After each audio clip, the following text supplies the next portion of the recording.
रूलिस आई है फिर सैंपल है सैंपल कल ठीक है मुझे भी आया सैंपल वो आया आकड़ी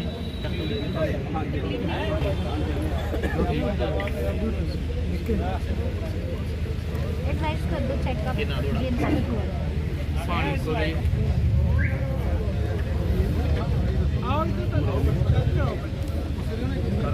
बीपी आया ये अभी गैस से मोड़ रहा है मुंह पे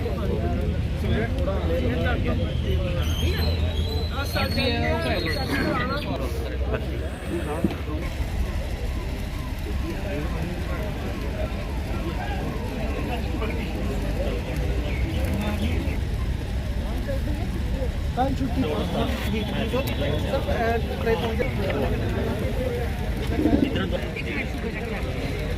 शुगर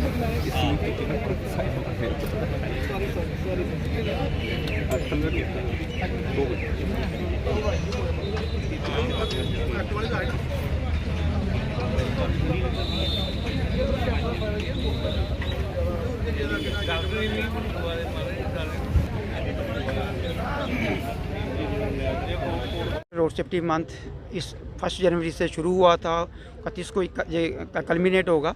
तो इस मंथ में हम आप जैसा आपने पहले भी हमारे प्रोग्राम कवर किए हैं, तो हम लोग डिफरेंट जो एक्टिविटी हैं रोड सेफ्टी के ऊपर वो कर रहे हैं।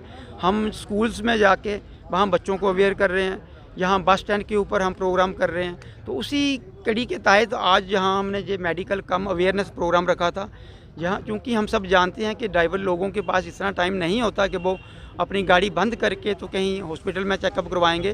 तो ड्राइवरों की इस प्रॉब्लम को मद्देनज़र रखते हुए हमने सीएमओ साहब से रिक्वेस्ट की थी कि वो एक अपनी मेडिकल की टीम जहां भेजें, ताकि हम ड्राइवर जितने भी हमारे जो गाड़ियां चलाते हैं उनका जहां चेकअप करवा सकें।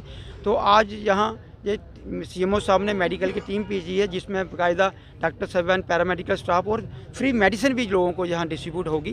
तो एक तो हमने जहाँ ड्राइवर लोगों को अवेयर किया कि जब भी वो लोग गाड़ियाँ चलाते हैं, जो ट्रैफिक के रूल गवर्नमेंट ने बनाए उनकी पालना करके चलाएं, क्योंकि ऐसा देखा गया है कि 90% के करीब जो एक्सीडेंट्स हैं due to negligence of driving होते हैं। लिहाजा अगर ड्राइवर हमारे गाड़ी चलाते समय जो ट्रैफिक रूल है उनका पूरा ध्यान रखते हैं, तो 90% एक्सीडेंट्स जो हैं हमारे वो ऑटोमेटिकली कम हो जाते हैं। इसीलिए ड्राइवरों को कहा गया कि जब भी वो गाड़ी चलाएं एक प्रॉपर स्पीड लिमिट में चलाएं, नशा करके गाड़ी नहीं चलाएं, रेसिंग नहीं करें, गाड़ी चलाते समय मोबाइल का इस्तेमाल नहीं करें, ताकि कितनी कीमती जानें जो एक्सीडेंट में जा रही हैं हम एक्सीडेंट को भी मिनिमाइज़ कर सकें और उन कीमती जानों को भी एक्सीडेंट से बचा सकें। Sir, ministry of road transport highways के मिनिस्टर नितिन गडकरी जी ने हाल ही में जो रोड एक्सीडेंट्स के विक्टिम होंगे उनका इलाज 1.5 लाख रुपए तक और हिट एंड रन में 2 लाख रुपए अनाउंस किया, जो गवर्नमेंट उठाएगी। क्या देखते हैं कितना सहायक सिद्ध होगा ये निर्णय? देखिए, क्योंकि गवर्नमेंट का मेन मकसद यही है कि हमने किसी न किसी तरह जो लोग एक्सीडेंट्स में घायल हो रहे हैं उनको किसी न किसी तरह से बचाना है। मेन मकसद इंसानी जीव को बचाने का है। लिहाजा उसी चीज़ को मद्देनज़र रखते हुए बड़ी बार हम देखते हैं कि ऐसे लोगों के भी एक्सीडेंट होते हैं जिनके पास बेचारों के पैसा ही नहीं होता वो अपना इलाज करा सकें। और बड़ी बार ऐसा भी देखा गया कि अगर एक्सीडेंट होता है वो टाइमली हॉस्पिटल में नहीं पहुंचता तब भी डेथ हो जाती है। तो जब हॉस्पिटल आ जाता है उसके बाद भी इतना ज़्यादा खर्चा होता है, लोगों के पास पैसे नहीं होते हैं, वो प्रॉपर ट्रीटमेंट नहीं करवा सकते हैं, उसकी वजह से भी कई लोगों की डेथ हो जाती है। लिहाजा गवर्नमेंट ने इन सब चीज़ों को मद्देनज़र रखते हुए ये जो स्कीम चलाई है, जैसे आपने कहा कि 1.5 लाख रुपया और 2 लाख रुपये तक वो रोड एक्सीडेंट विक्टिम को देने जा रहे हैं, ये मैं कहूँगा ये एक वेलकम स्टेप है। गवर्नमेंट का हम शुक्र अदा करते हैं, क्योंकि जिस हिसाब से 1.5 लाख लोग एक्सीडेंट में मर जाते हैं, 4.5 लाख के करीब एक्सीडेंट्स होते हैं और 9-10 लाख के करीब लोग इंजर्ड होते हैं एक्सीडेंट में।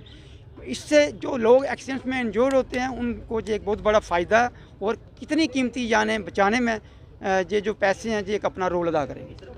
तो खास तौर पर चालकों से, ओनर से क्या अपील है? देखिए, इसमें ओनर का बहुत बड़ा रोल है, जिम्मेवारी है। होता क्या है, जैसे मैंने कहा कि ड्राइवर क्या एक प्राइवेट प्रोफेशन है। अगर ड्राइवर का इंश्योरेंस में अगर ड्राइवर कवर नहीं है, कल को हादसा हो जाता है तो ड्राइवर को कुछ नहीं मिलेगा।